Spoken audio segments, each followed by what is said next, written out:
We shall read from John chapter 12, verse 1 to 8. Jesus anointed at Bethany.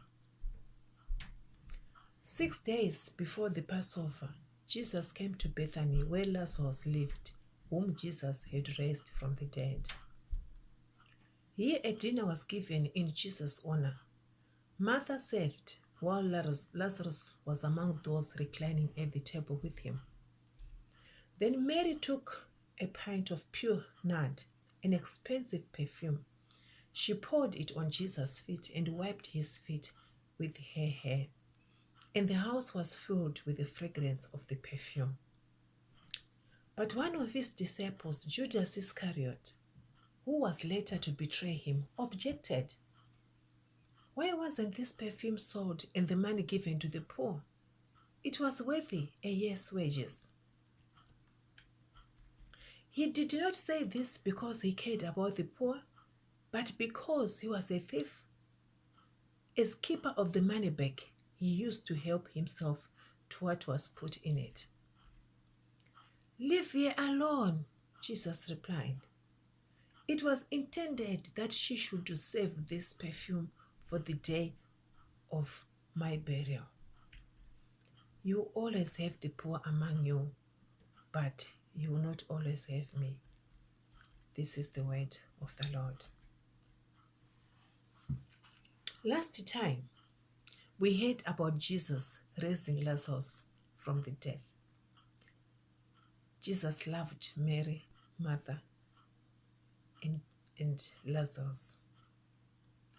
In another occasion, Jesus visits Martha's home, and Mary sits at Jesus' feet listening to Jesus, while Martha was distracted by cooking for Jesus and the visitors.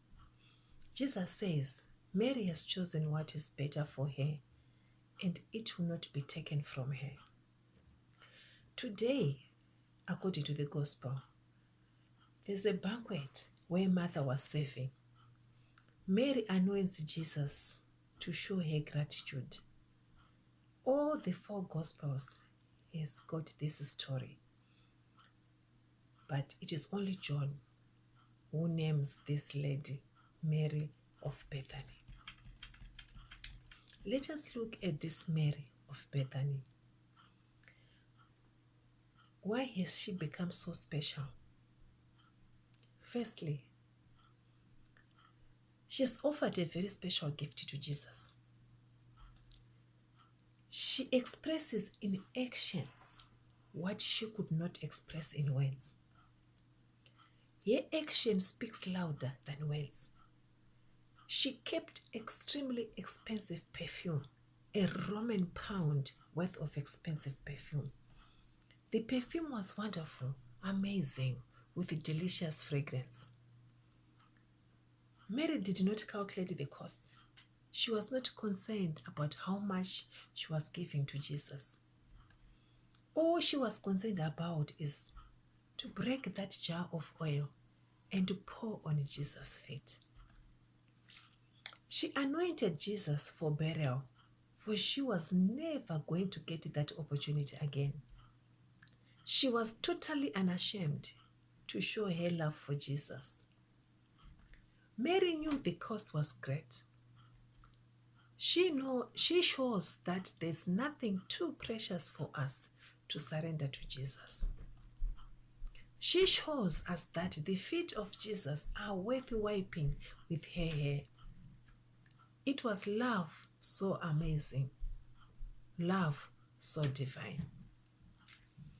A woman's hair is her glory, but Mary uses her glory to wipe Jesus' feet.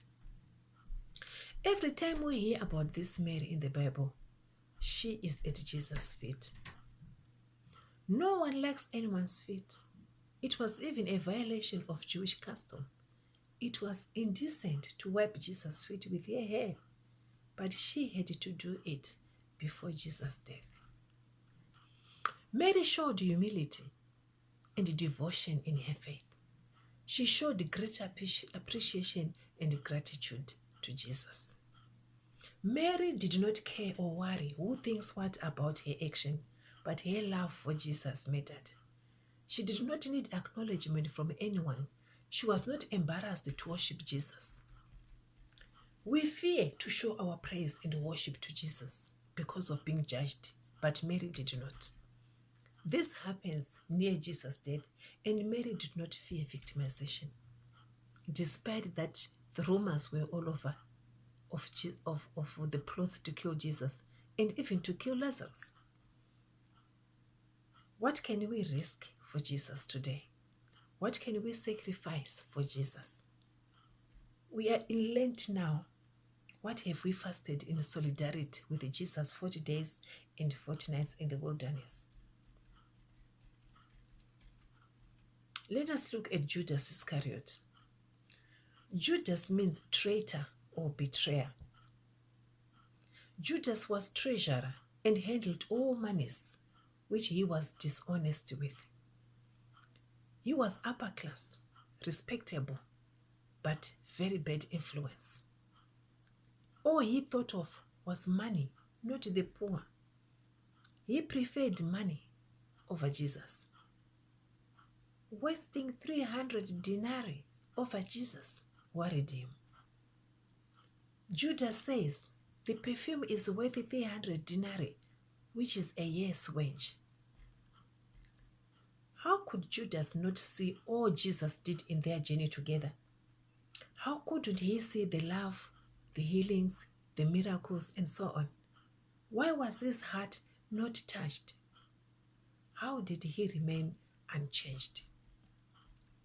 Most people go to church every Sunday, but their hearts remain unchanged. We can still be in church, but remain a Judas. The word of God does not change us. Judas did not care if his words hurt Jesus.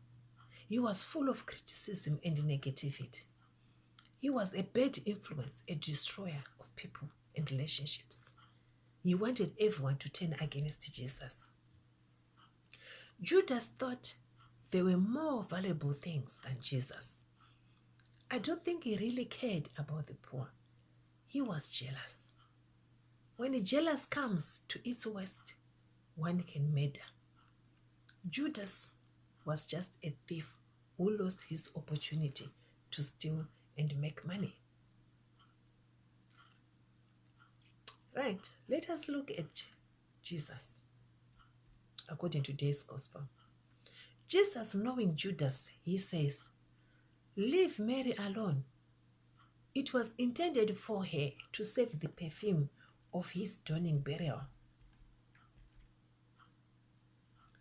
Jesus protects Mary because he knew his death was nearby. And it was okay for that to happen in preparation for his death. When people come to us, talking ill of people close to us, are we protective? Jesus did not have double standards. He protected Mary, for she had done a good thing to him. Like we had earlier on, Judas was bad influencing people against Jesus and so on. But Jesus says, everywhere the gospel goes, Mary's name would be spoken about. Jesus knew Judas was a bad person. Do we realize bad people in our lives, or we realize them after they've destroyed our families, our homes, our relationships, our jobs, our business, our children, our churches? Jesus knew Judas was a liar, so he dealt with him accordingly. In conclusion, this event was designed for us to ponder and evaluate what Mary did. The occasion helps us to search where we fit, to measure ourselves against Mary, against Judas, against Jesus.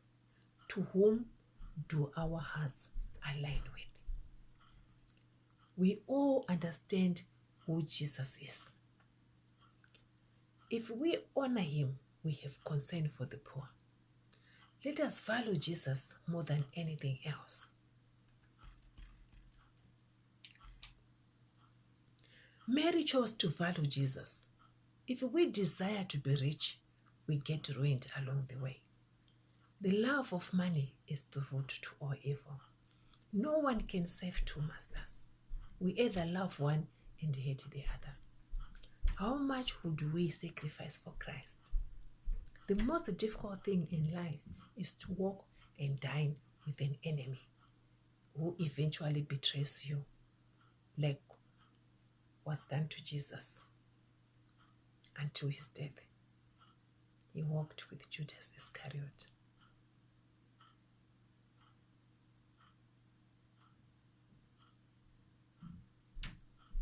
This is food for thought for all of us, to search our hearts, to search our inner soul. Are we going to be Judas? Are we going to be Mary? Whom are you going to be? Whom are you going to be?